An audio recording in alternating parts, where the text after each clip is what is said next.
किसान सयाजी हो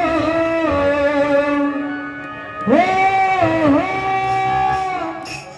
किसान सयाजी हो किसान राजा जी किसान सयाजी हो किसान राजा जी हमारी बतिया पदी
बढ़ाना है तो कैसे बढ़ेगा? खेत में पुआल खेत पतवार को गलाने से नहीं, बल्कि खेत में पुआल को खेत पतवार को गलाने सलाने से हमारी खेत की उपज क्षमता बढ़ेगी। कहती है क्या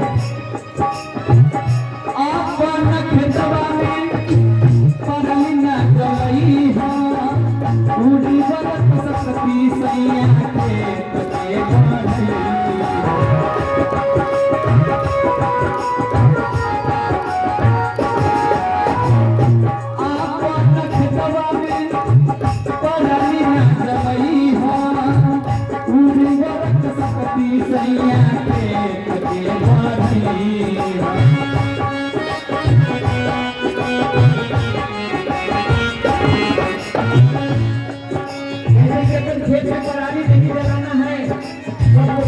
नहीं करना है, जो गलती करे गलती को नहीं दोहराना है। हम सबको अपने खेतों में खेत पतवार को गला चला के उसको खाद बनाना है, नहीं तो बहुत बड़ा आफत खड़ा हो गया। ऐसे नहीं कहूँ सकी मैं फांसी नहीं कहूँ सकी मैं नहीं कहूँ मैं फांसी राजा जी हमारी रतिया करी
खेतों में हमारी फसल अच्छी नहीं हो तो घबराना नहीं है।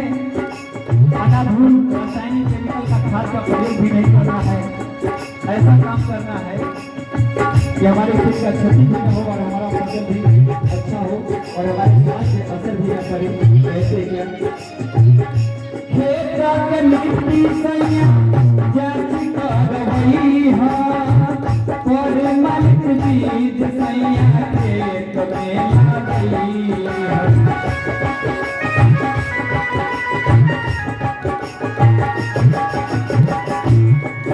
में खेत की मिट्टी को जांच करवाना बहुत जरूरी है।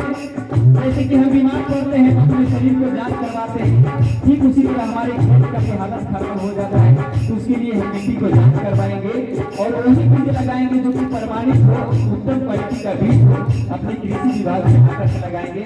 जैसे बीज को न लगाएंगे तो मेरा फसल न लगाएगा। कैसे क्या खेत के मिट्टी सैया जात करवई हो, और मत बीज सैया खेत में लगई हो।